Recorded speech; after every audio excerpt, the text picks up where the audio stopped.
ආයිබෝන්. ඉතින් ඔන්න කියලා දෙන්න යන්නේ කතුරු මුරුංගා කොහොමද අපි හරියටම හදාගන්නේ කියලා. ඉතින් වේලිච්ච කරලකින් අපි හදාගන්න විදිය ගැන ඇට අරගෙන වේලිච්ච කරලින් හදාගන්න විදිය ගැන තමයි මේ වීඩියෝ එකෙන් අනිවාර්යෙන් ඕගොල්ලන්ට කියලා දෙන්නේ. හොඳට බලන්න කතුරු මුරුංගා වේලිච්ච කරලකින් කොහොමද අපි ඇට හදාගන්නේ. මේ හදාගත්ත මේ එකක් තියෙන මම ඔයාලට පෙන්නන්නම්. ඉතින් ඒ හදාගත්ත විදිය ගැන මේ අම්මා ඔයගොල්ලන්ට කියලා දෙයි. මෙහෙම වේලෙන්න ඕන කතුරු මුරුංගා කරලා. වේලුනහම මෙහෙම ඇට මේකට කීපයක් තියෙන්නේ. අරගෙන මේ ගුරු පාට වෙච්ච මේ මගේ අල්ල උඩ තියෙන ඇට වාගේ ඇට තමයි හොඳ බීජ ඇටි.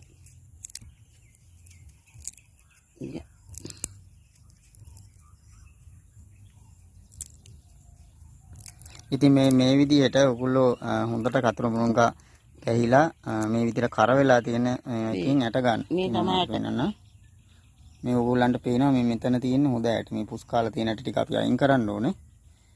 ඉතින් මේ ඇට ටික තමයි බීජ ඇට, පළවෙනි ඇට ටික. හරි. ඒ විදිහට මෙන්න ඔයගොල්ලන්ට බලා ගන්න පුළුවන් හදලා තියෙනවා අම්මා. ඉතින් මෙන්න මේ විදිහට පැල ගන්න විදිය ගැන කියලා දෙයි කොහොමද මේ අපි හදාගන්නේ කියලා. මේකට කොම්පෝස්ට් පොහොර ටිකක් කලවම් කරලා අඩියට දාලා වැලි සාමාන්‍යයෙන් මේක අඟල් දෙක විතර වාගෙන ප්‍රමාණය තියෙන කප් එක. එතකොට මේකට අඟලක විතර වාගේ තමයි මම කොම්පෝස්ට් පොහොරයි පසු එකට කලවම් කරලා දාලා තියෙන්නේ අඩියට. එතකොට මේ උඩට තමයි අඟල් භාගයක් විතර සාහෙන්න වැලි හොඳ වැලි දාන්න ඕන. නැත්නම් මේක පැලේ ගන්න අමාරුයි. දැන් මේක මම පැකට් වලට ගන්න ඕන. එක එක පැලේ හිටින්න. අරගෙන තමයි බිම හදන්න ඕනන්නේ.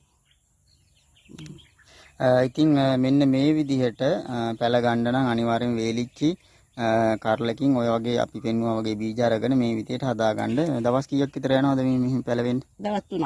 දවස් 3ක් යනවා. ඉතින් ඔන්න ඔය විදිහට ගත්තාන් පස්සේ පැලේ සාමාන්‍ය මට්ටමට ආපුවාම අපි පොඩි පැකට් වලට ගන්න ඕනේ.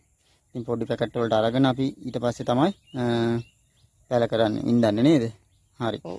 ගති 3ක් විතර ගියාට පස්සේ මේ පැකට් එකේ සයිස් 3ක් විතර යන්න ඇරලා මේ පැලේ එතකොට ලොකු වෙනවා සායන දුරට. ලොකු වුණාට පස්සේ මේ පොළවේ තමයි ඉඳන්න ඕනන්නේ. පෝච්චියෙන් පස්පුරු වල හොඳට පෝච්චි එකට හරි. ඔන්න ඔය විදිහට තමයි යාළුවනේ අනිවාර්යෙන්ම ඔයගොල්ලෝ පැලයක් මේ විදිහට හදාගන්න කතුරු මුරුංගා අනිවාර්යෙන්ම පැල වෙනවා. ඉතින් හොඳ කරලකින් පැහිච්ච කරලකින් අනිවාර්යෙන්ම ගන්න. ඉතින් මේ වීඩියෝ එක හොඳ නම් අනිවාර්යෙන්ම යාළුවන්ට බලන්න ෂෙයා කරන්න. ඒ වගේම ලයික් එක උදාන අමතක කරන්න එපා වීඩියෝ එකට. ඒ වගේම මගේ රජරට ගොවියා පේජ් එක අනිවාර්යෙන් ෆලෝ කරලා තියාගන්න. ඔයගොල්ලන්ට යමක් ඉගෙන ගන්න පුළුවන් වීඩියෝ අනිවාර්යෙන්ම මම අරන් එනවා මෙන්න මේ විදිහට කරන්න කියලා. ඉතින් වටිනවා නම් වීඩියෝ එක අනිවාර්යෙන්ම ලයික් එක උදාන්න අමතක කරන්න එපා. ඉතින් තවත් වීඩියෝ එකකින් හම්බ වෙමු.